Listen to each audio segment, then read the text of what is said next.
If you've ever felt your heart rate spike at the thought of a packed subway car, or you found yourself inventing creative excuses to dodge a crowded party, you're not alone, and you're definitely not broken. In fact, your aversion to crowded places might be one of the most misunderstood superpowers in modern psychology. Imagine this. It's Friday night, your group chat is blowing up, and everyone's raving about the hottest new club downtown. The energy, the lights, the wall-to-wall people. For some, that's a dream. For you, it's a waking nightmare. But what if I told you that your brain is actually doing you a favor? That your discomfort isn't a flaw, but a feature, one that's been quietly shaping human survival for thousands of years? Let's start with the basics. Most people walk into a crowd and their brains go into autopilot. They filter out the noise, the chaos, the endless stream of micro-interactions. But your brain? It's like a high-definition camera with the saturation cranked up to 11. Every laugh, every flicker of light, every shifting mood in the room, your mind records it all. Scientists call this sensory processing sensitivity, and it's not just a quirky personality trait, it's a deeply wired neurological difference that affects about 20% of the population. That means 1 in 5 people are walking around with a nervous system that's tuned to pick up on every detail, every nuance, every possible threat or opportunity in their environment. Now, here's where the contrast comes in.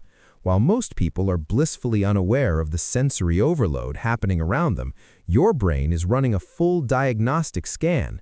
It's not just noticing the obvious stuff like the blaring music or the crowded dance floor.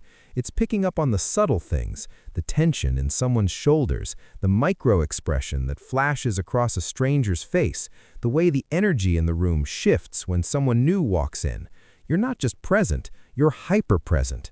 And while that might sound exhausting, and let's be honest, it often is, it's also a kind of genius. Your mind is playing chess while everyone else is playing checkers. But let's dig deeper. Why does this happen? Why do some people thrive in crowds while others feel like they're drowning? The answer lies in the way your brain processes information. For most people, the brain acts like a spam filter, deleting 90% of the input and focusing only on what's necessary. For you, there is no filter. Your mind is constantly screenshotting, analyzing, and cross-referencing every piece of data it receives. That random conversation you overheard last week, your brain filed it away under potentially important and will bring it up at the most unexpected moment. It's not overthinking, it's your neural network doing exactly what it was designed to do, make sense of complex patterns that others miss entirely. And here's the kicker. This trait isn't new, it's ancient. Our ancestors who were highly sensitive to their surroundings were the ones who noticed the rustle in the bushes, the change in the wind, the subtle signs of danger. While the more extroverted members of the tribe were busy socializing around the fire, your ancestors were the ones who kept everyone alive. In a world where survival depended on noticing what others missed, your sensitivity was a priceless asset. Fast forward to today, and society has flipped the script. Now we reward those who can thrive in chaos, who can network, who can handle constant stimulation. But that doesn't mean your brain is outdated. In fact, it might be more valuable than ever. Let's talk about the social side. People who dislike crowds are often labeled as antisocial, shy, or even rude, but that couldn't be further from the truth. You don't hate people, you hate the performance. In crowded spaces, everyone's wearing a mask. The "I'm having a great time" mask, the "I'm totally listening" mask, the "I'm fine, everything's fine" mask. And you see right through them. Your brain is constantly decoding the real conversation happening beneath the surface, the body language, the tone, the energy, the truth that nobody's saying out loud. Psychologists call this high perceptual sensitivity, and it's not just a built-in lie detector. You're socially sophisticated. You crave depth, honesty, and real connection. Small talk feels like chewing on cardboard, while everyone else acts like it's a gourmet meal. And here's a fascinating twist. Studies show that people who prefer solitude often score higher in emotional intelligence than their crowd-loving counterparts. You're not missing out on life. You're just playing a different game.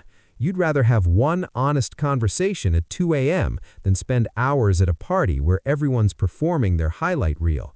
That's not a flaw, that's integrity.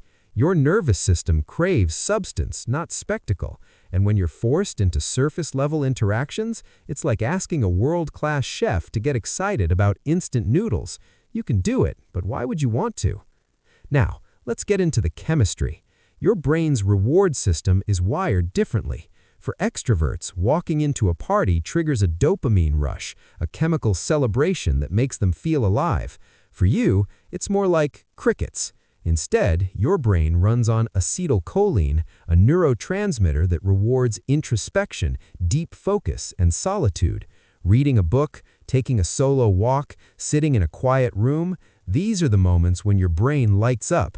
Neuroscientists have even found that introverted brains have thicker gray matter in the prefrontal cortex, the area responsible for complex thinking and planning.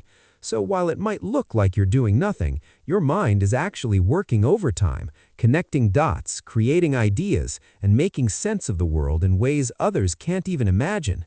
And here's another layer to this story, one that most people never even consider. When you walk into a crowded space, you're not just managing your own emotions. Thanks to a phenomenon called mirror neurons, your brain is wired to pick up and even absorb the feelings of everyone around you.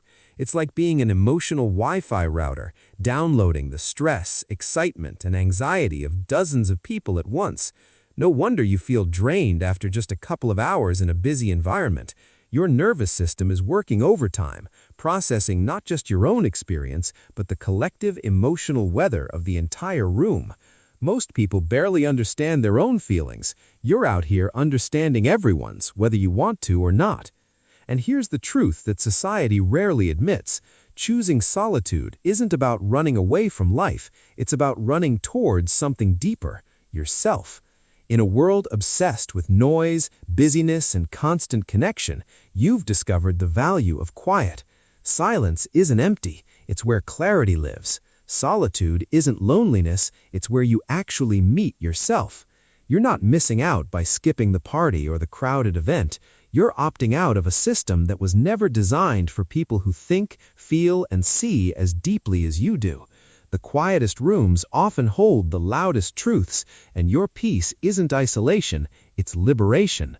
So next time someone asks why you avoid crowds, remember, you're not broken, boring, or antisocial. You're just built for depth in a world obsessed with noise. And that's not just okay, it's extraordinary.